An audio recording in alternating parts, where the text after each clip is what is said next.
অনেকের মা নাই, বাবা নাই, এতিমের মতন হাতরা বাড়ায় দিছে মাওলা। এই গভীর রাত্রের ভিতরে মাওলা সমস্ত অফিস আদালতের বাড়িঘরের দরজাগুলি বন্ধ হয়ে যায় রে মালিক। একটা দরজা তোমার খোলা, যে দরজাটা তুমি আল্লাহর রহমতের দরজা রে মালিক। এ আমার বিদ্যা বাবারা, যুবক ভাইয়েরা, এ আমার মা বোনেরা, দিলের দিকে তোমরা একটু গুনার কথা স্মরণ করে চোখের পানি ছেলে দিয়া মাওলার দরবারে কাঁদো। এই দুনিয়ার মধ্যে বিভিন্ন কারাগার থেকে মানুষ পালায়া যাইতে পারে, মানুষ আল্লাহ অন্ধকার কবরের মতন, কবরস্থানের মতন কারাগার, ওই জায়গা থেকে আজ পর্যন্ত কেউ পালায়া যাইতে পারে না রে মালিক। ওই কবরের ভিতরে সাথী নাই, বাতি নাই, বন্ধু নাই, বান্ধব নাই, কেউ নাই। ডানে মাটি, বামে মাটি, নিচে মাটি, উপরেতে বাঁশের ছাউনি। আল্লাহ, ওই কবরের মধ্যে কেউ বাতিও দিবে না, সাথীও দিবে না। এই দুনিয়ার মধ্যে যদি অন্ধকার হয়ে যায়, বিদ্যুৎ চলে যায়, অন্ধকারের মধ্যে থাকতে পারি না, পাকা দ্বারা থাকতে পারি না। আর এই অন্ধকারের মধ্যে কেমনে আমরা ঘুমাইয়া থাকবো রে আল্লাহ? আয় মাওলা, আমাদের মাঝখান থেকে গতকালকে এমন একজন বুজুর্গ হারায় গেছে, যিনি বজলুল করিম রহমাতুল্লাহ আলাইহির সোহবতে ছিলেন রে মালিক। আল্লামা নুরুল হুদা ফয়জী রহমাতুল্লাহ আলাইহি যেই জায়গায় মাওলা ধরছে, ওই জায়গায় সফল হয়েছে। আল্লাহর বান্দায় তোমার ডাকে সাড়া দিয়া চলে গেছে রে আল্লাহ। আল্লাহ, তুমি তার কবরটা রিয়াজুল জান্নাহ বানায় দিও রে মাওলা। আল্লাহ, গত এই কয়দিন আগে মাওলা আব্দুল্লাহ নামের একটা ছেলে আল্লাহ দাওরা পাস করছে, চরমনার ছাত্র, এক চিরিনয়া মারা গেছে মাওলা। আল্লাহ, তুমি ওর ছেলেটার কবরটাও রিয়াজুল জান্নাহ বানায়া দাও। আল্লাহ, এই জায়গার ভিতরে অনেকের মা খবরে, বাবা খবরে, যারা এতিমের মতন ঘুমায়া ঘুমায়া কান্দে, তাদের খবরের মধ্যে তুমি এই সওয়াবগুলি পৌঁছায়া দাও রে মালিক। আমার মতন গুনাহগার না কান্দা কেউ নাই, কেউ নাই রে মালিক। আল্লাহ, ওই কবরের মধ্যে যারা ঘুমায়, এলাকাবাসী সবার কবরের মধ্যে জান্নাতি খানার ব্যবস্থা করে দাও মাওলা। আল্লাহ, তুমি আমাদের সবার আব্বা আম্মার জীবনের গুনাহ মাফ করে দাও, সবার দাদা দাদির জীবনের গুনাহ মাফ করে দাও, সবার নানা নানুর জীবনের গুনাহ মাফ করে দাও। আল্লাহ রাসূল বলেন, এ দুনিয়ার মানুষ, তোমরা কি জানো এরে মুমিন,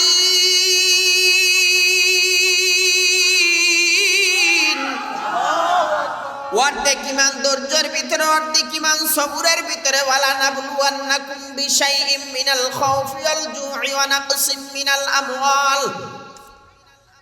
আমওয়ালি ওয়াল আনফুসি ওয়াত তামারাত ওয়া বাশশিরিস সাবিরিন।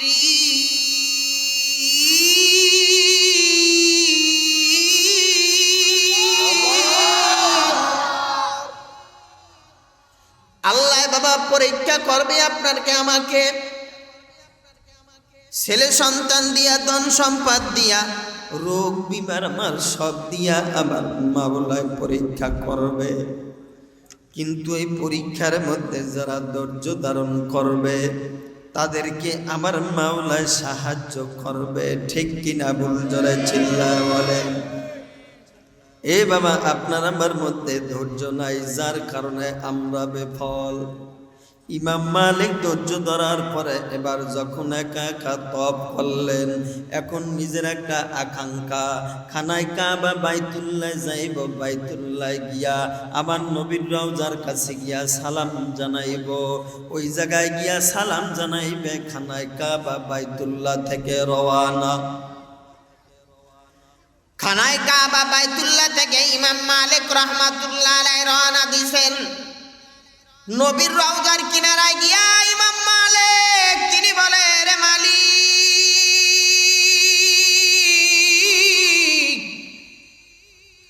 আমি খানায় কাবা বাইতুল্লাহ থেকে আমি নবীর রওজার কিনারায় এসে দাঁড়াইলাম। উনার মনে একটা আকাঙ্ক্ষা, যদি আমি পারি এই খানায় কাবা বাইতুল্লাহ থেকে আসছি মদিনায়, আমি মদিনায় থাকতে চাই, মদিনায় আমার মৃত্যুবরণ হইলে আমি ধন্য। কয় কিয়ামতের ময়দানে আমার সরকারে দো আলম নবী পয়গম্বরের সাথে আমি উঠতে পারবো। জোরে কোন সুবহানাল্লাহ। কয় এই পৃথিবীর মধ্যে আমার নবীর চাইতে দাবি মানুষ আর একজন আল্লাহ বানায় নাই, ঠিক কিনা বল? ধরে চিল্লা বলেন। কয় আমার নবীর চাইতে আখলাকালা চরিত্রওয়ালা মানুষ আমার মাওলায় পৃথিবীর মধ্যে আর একজন বানায় নাই। মা আনতা বিনি'মাতি রাব্বিকা বিমাজনুন ওয়া ইন্না লাকা লাআজরান গায়রা মামনুন ওয়া ইন্নাকা লাআলা খুলুকিন আযীম।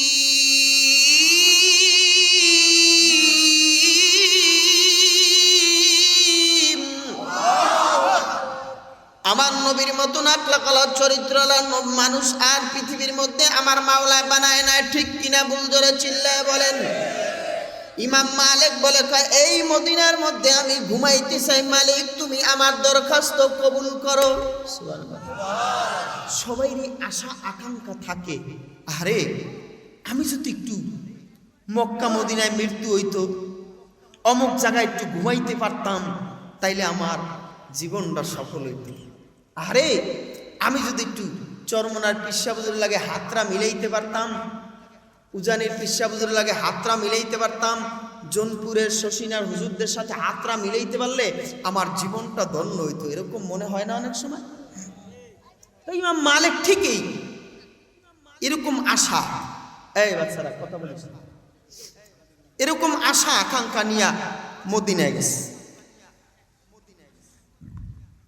মদিনায় যাওয়ার পরে এবার নবীর রওজার কিনারায় বসে বসে ইমাম মালিক হাদিস পড়ায়। এই বাবা আবার 1 বছর ঘোরার পরে আবার হজের মৌসুম চলে আসছে।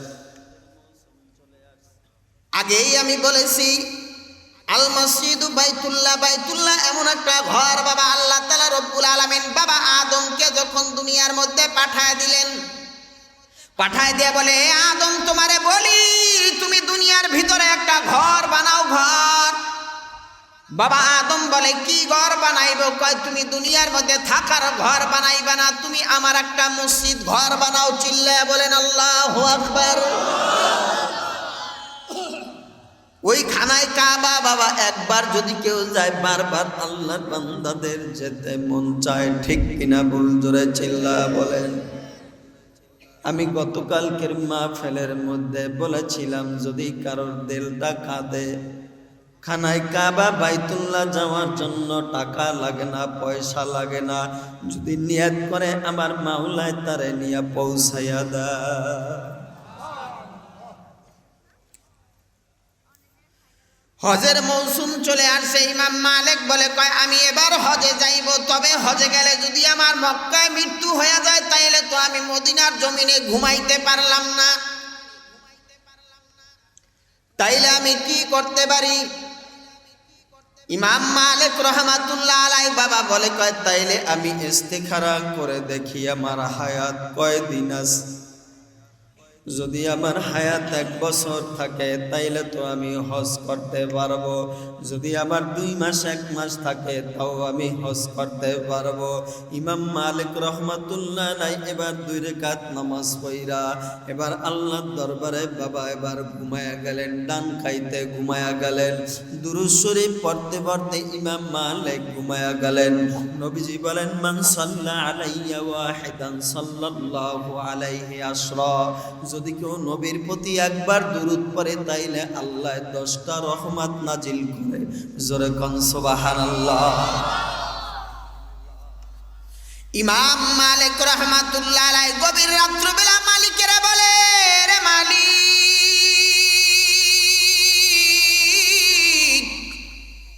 এই গভীর রাত্রিবেলা আমি জানি এই দুনিয়ার মধ্যে বাবা সব মানুষের দরজা জানলাগুলি বন্ধ, সব মানুষের অফিস আদালত বন্ধ, বড় অফিস আদালত খোলা নাই রে মালিক। আমি ইমাম মালিককে গভীর রাত্রে তোমার দরবারে দাঁড়াইয়া দাঁড়াইয়া আমি দোয়া করি, মাওলা আমার কয়দিন হায়াত আছে তুমি একটু জানাইয়া দাও। কিন্তু আমার মন বলে 40 বছর পর্যন্ত আমি খানায় কাবা বাইতুল্লাহ হাদিস পড়াইছি, আর আমি লাব্বাইক লাব্বাইক বলে হাজিরা দিছি। এ মালিক তুমি একটু আমারে দেখায়া দাও। রাত্রবেলা ইমাম মালিক ঘুমাইয়া গেছে, ঘুমের ঘরে ইমাম মালিক রে স্বপ্নে দেখায়। আল্লাহ নবী আইয়া ইমাম মালিক রে 5 আঙ্গুল দেখাইয়া গেছে। জোরে কোন সুবহানাল্লাহ। সরকারে দো আলম নবী পয়গম্বর আয়েশা 5 আঙ্গুল দেখায়া গেছে, কোনো কথা বলে নাই। ইমাম মালিক গভীর রাত্রবেলা আর ঘুমায় না। ইমাম মালিক গভীর রাত্রবেলা আর ঘুম আসে না, ঘুম ভেঙে গেলেন। ঘুম ভাঙ্গার পরে এবার কোরআন তেলাওয়াত করতেছি ইমাম মালিক। আর চিন্তা করে কয় আমার যে 5 আঙ্গুলটা দেখায় গেছে, এবার আমার হায়াত কি 5 দিন আছে, না 5 সপ্তাহ আছে, না 5 মাস আছে, না 5 বছর আছে, এটা তো আমার নবী বলে নাই। তবে আমি কি করতে পারি? ইমাম মালিক বসে বসে বসে বসে চিন্তা ভাবনা করে কি করা যায়, কি করা যায়। কয় স্বপ্নের তাবির যে ব্যক্তি করতে পারে এর কাছে গিয়া স্বপ্নের তাবিরটা জেনে আসে। ইমাম মালিক রহমাতুল্লাহ আলাইহি ওই যুগের মধ্যে সবচাইতে স্বপ্নের তাবির করতেন আল্লামা ইবনে সিরিন রহমাতুল্লাহি আলাইহি। ইমাম মালিক রহমাতুল্লাহ আলাইহির খাদেমকে বললেন, রে খাদেম, যাও যাও তুমি জলদি করে যাও। এই যুগের মধ্যে সবচাইতে সুন্দর তাবিন করে আল্লামা সিরিন।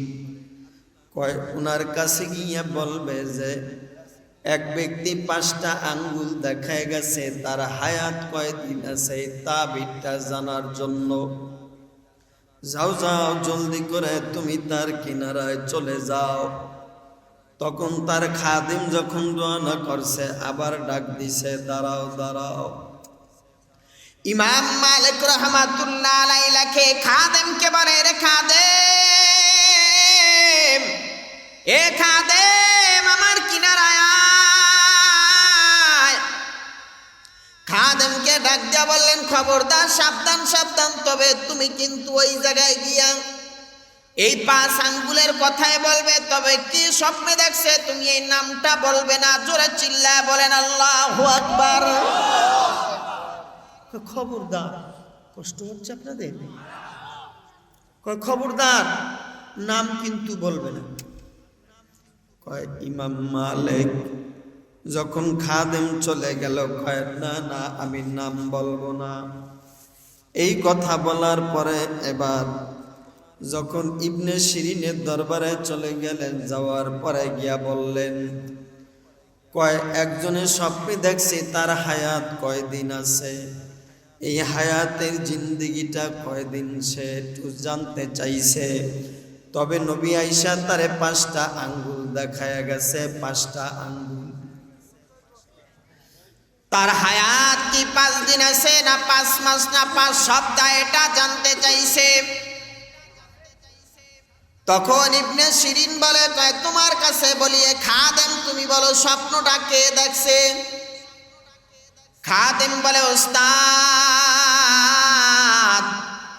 এই স্বপ্নের কথা যে দেখছে তার নামটা বলা আমার পক্ষে নিষেধ করলেন, তবে নামটা বলা যাবে না।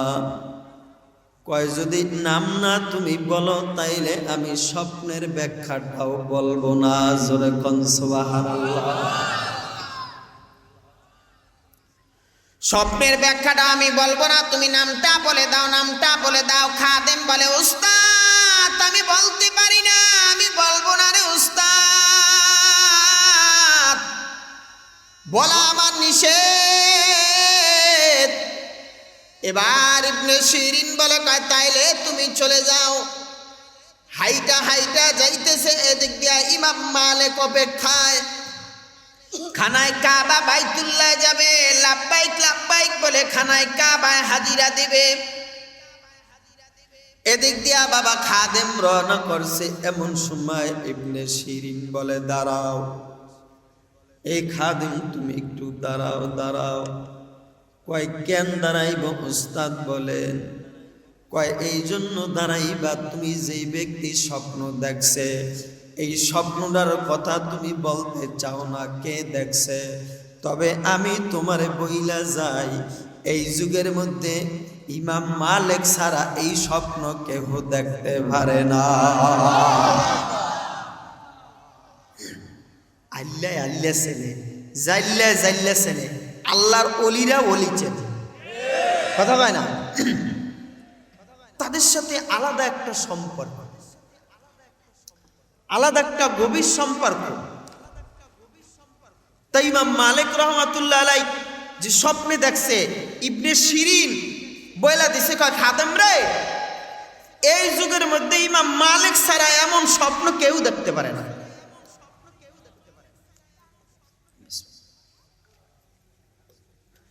বলার সাথে সাথে খাদেম কয় তারপরও বলা যাবে না, চলে গেছে। যাই ইমাম মালিক রহমাতুল্লাহ আলাইহি কয়, হযরত আকি স্বপ্নের ব্যাখ্যা কি দিছে, বলো বলো। খাদেম বলে, উস্তাদ আপনি তো আমাকে স্বপ্নের ব্যাখ্যা আনার জন্য বলছেন, তবে স্বপ্নের ব্যাখ্যা আমি আনতে পারি নাই। কেন তুমি আনতে পারো নাই? কয় এই জন্য আনতে পারি না, এনার নাম না বললে স্বপ্নের ব্যাখ্যা দেবে না বলছে। কি বললা তুমি, কি বললা? কয় আমি বললি না, আমি কোনো নাম বলি না, আমি রওনা করলাম। এমন সময় ইবনে শিরিন আমাকে বলে, রেখা দে, দাঁড়াও দাঁড়াও, এই যুগের মধ্যে ইমাম মালিক ছাড়া এমন স্বপ্ন কেউ দেখতে পারে না। কয় তাইলে তুমি আবার চলে যাও, তুমি চলে যাইয়া ওই জায়গার মধ্যে তুমি গিয়া তারে বলবা, হা ইবনে শিরিনকে গিয়া বলবা ইমাম মালিক এই স্বপ্নটা দেখছে। যখন এই কথা বলছে, বলার পরে এবার গিয়া বলছে, ইবনে শিরিন আল্লাহর ওলি। যা দেখতে আছে ইবনে শিরিন বসে বসে আল্লাহর কোরআনটা তেলাওয়াত করে। এ বাবা আল্লাহর কোরআন তেলাওয়াত করে, আল্লাহর কোরআন তেলাওয়াত করে। এবার জিজ্ঞাসা করতেও পারে না, কথা বলতেও পারে না। এবার তিনি কোরআন তেলাওয়াত যখন বন্ধ করলেন, এবার ইমাম মালিকের খাদেম সালাম দিয়া গিয়া ওই জায়গায় বসে পড়লেন। বসার পরে এবার ইবনে শিরিন বলে, কিরে ইমাম, কিরে খাদেম, কেন তুমি আসছো, বলো বলো। কয় হ্যাঁ আপনি যে বলেছেন ইমাম মালিক স্বপ্ন দেখছে, হ্যাঁ ঠিক ইমাম মালিক এই স্বপ্নটা দেখছে। তখন ইবনে শিরিন বলে, রে খাদেম, এ খাদেম তোমারে বলি, তিনি যে স্বপ্ন দেখছেন এবং তিনি যে ইস্তেগারা করলেন তার হায়াতের জিন্দেগি কয়দিন? এই দুনিয়ার মধ্যে আল্লাহর নবীর চাইতে এলেম আলার দুনিয়ার মধ্যে নাই। ক্বালান নবী সাল্লাল্লাহু আলাইহি ওয়াসাল্লাম, উতিতু ইলমাল আউয়ালিন ওয়াল আখিরিন। কয় আউয়ালের ইলম, আখিরের ইলম। দুনিয়ায় বাবা নবী আসার আগে বাবা আদম রে পাঠাইছেন, আদম আসার আগের ইলম ও পরের ইলম, সব ইলম আমার নবীরে আল্লাহ দান করছে। জোরে চিল্লায়া বলেন আল্লাহু আকবার। কয় আমার নবী 5টা আঙ্গুল ওনারে দেখাইয়া গেছে, তবে আমার নবী বলে নাই ওনার 5 দিন হায়াত, অথবা ওনার 5 সপ্তাহ হায়াত, অথবা ওনার 5 বছর হায়াত। ইবনে শিরিন বলে, কয় 5 আঙ্গুল দেখাইয়া ওনারে হায়াতের কথা জানাইয়া দেয় নাই। কারণ সব মানুষ পৃথিবীর মধ্যে মরবে, কোনো মানুষ বাঁচতে পারবে না। ঠিক কিনা বল? জোরে চিল্লায়া বলে। সব মানুষই বাবা চলে যাবে, কেউ আর বাঁচতে পারবে না রে বাবা। ইমাম মালিক বলে, কয় 5টা আঙ্গুল দেখাইয়া ওনারে সতর্ক করলেন, হে ইমাম মালিক, তুমি হাদিস কোরআনের জ্ঞান তোমার ভিতরে অনেক থাকতে পারে, তবে তুমি জেনে না আল্লাহর নবী কয় এই 5টা জ্ঞান আর 5টা এলেম এটা আল্লাহ তাআলার একটা গোপন সিন্ধুকের মধ্যে লুকায়িত। এই এলেম আর জ্ঞান বাবা আদম জানে না, নূহ নবী জানে না, ঈসা নবী জানে না, ইব্রাহিম খলিলুল্লাহ জানে না, জাতির পিতা আদির পিতা কেউ জানে না। অথচ আমি যে নবী আমারও আমার মাওলা জানায় নাই। এই 5টা জ্ঞান একমাত্র আলিমুল গায়ব আল্লাহ ছাড়া কেউ জানে না। ইমাম মালিক রহমাতুল্লাহ আলাইহির খাদেম বলে, উস্তাদ এই 5টা জ্ঞান, এই 5টা এলেম যে সিন্ধুকের মধ্যে লুকায়িত বাবা আদম রে আল্লাহ জানায় নাই, নূহ নবীরে জানায় নাই, ঈসা নবীরে জানায় নাই, মূসা নবীরে জানায় নাই। সব নবীরে আল্লাহ একটা কালেমা দিয়েছেন, লা ইলাহা ইল্লাল্লাহ। ইব্রাহিম খলিলুল্লাহ লা ইলাহা ইল্লাল্লাহ, ইসমাঈল জবিহুল্লাহ লা ইলাহা ইল্লাল্লাহ, আদম সফিউল্লাহ লা ইলাহা ইল্লাল্লাহ, ঈসা রূহুল্লাহ লা ইলাহা ইল্লাল্লাহ, মুহাম্মাদুর রাসূলুল্লাহ। জোরে চিল্লায়া বলেন আল্লাহু আকবার। কালেমা দিয়েছে রে মুমিন, তবে তাদের আল্লাহ এই জ্ঞান আর এলিমেন্ট জানার মতন ক্ষমতা আল্লাহ দেয় না, কারণ আল্লাহ তাআলার গোপন সিন্ধুকের মধ্যে 5টা এলেম লুকায়িত। তার ভিতরে একটা এলেম হইছে কার মৃত্যু কখন হবে এটা কে জানে? কথা কয় না, কে জানে? এছাড়া দুনিয়ার কেউ জানে? 1 নম্বরে বলেন ইন্নাল্লাহা ইনদাহু ইলমুস সাআ। এই জ্ঞানের সিন্ধুকের 5টা জ্ঞান লুকায়িত আল্লাহর। আল্লামা সুয়ুতি রহমাতুল্লাহ আলাইহি বলেন, কয় আল্লাহর জ্ঞানের ভান্ডার, আল্লাহর এই 5টা জ্ঞান লুকায়িত রাখছে সিন্ধুকের মধ্যে। নবী রাসূল কারোর পৃথিবীতে আল্লাহ জানতে দেয় নাই, কারণ আল্লাহ আলিমুল গায়ব, একমাত্র আল্লাহই জানে। আল্লাহ এই জ্ঞানের মধ্যে 1 নম্বর জ্ঞান হলো কিয়ামত কবে হবে, কখন হবে, কে জানে? কথা না, কে জানে? কয়েক বছর আগে ঘোষণা দিয়েছিল না বৈজ্ঞানিকরা যে কিয়ামত হয়ে যাইবে, কি দিছিল নাকি? শুক্রবার। হায় রে আল্লাহ, ঢাকা শহরে গাড়ির টিকিট আর সদরঘাটে লোকে লোকারণ্য। আর ওই সময় যুবকরা খালি বিয়া করছে, মইরে যখন জাম হই তাহলে আমরা বিয়ে না করে মরুম, ঠেললে কাল বিয়া করছে। তো কিয়ামত যখন এই যাবে বিয়া করে লই। আচ্ছা কিয়ামত কি হইছিল? কিয়ামত হইছিল? ইন্নাল্লাহা ইনদাহু ইলমুস সাআ। এ বাবা 1 নম্বরে কিয়ামত কবে হবে, কখন হবে, কে জানে? দুনিয়ার কোন মানুষ জানেনি। ওয়া ইউনাজ্জিলুল গায়থ, কখন কোথায় কোন জায়গায় বৃষ্টি বর্ষণ হবে কে জানে? কথা কয় না, কথা কয় না, জোরে বলেন, কে জানে? দুনিয়ার কোন মানুষ জানে? কেউ জানে না। কয়েক গোপন সিন্ধুকের এই 2টা এলেম, ওয়া ইউনাজ্জিলুল গায়থ ওয়া ইয়ালামু মা ফিল আরহাম। কয় মার জরায়ুর মধ্যে বাচ্চা ছেলে হবে না মেয়ে হবে, কে জানে? জোরে কোন? কয় হুজুর আমরা তো ভালো করে জানি, আমরা ফেয়ার ক্লিনিকে নিলে, ইসলামিয়া নিলে, সেন্ট্রালে নিলে, বরিশাল ক্লিনিক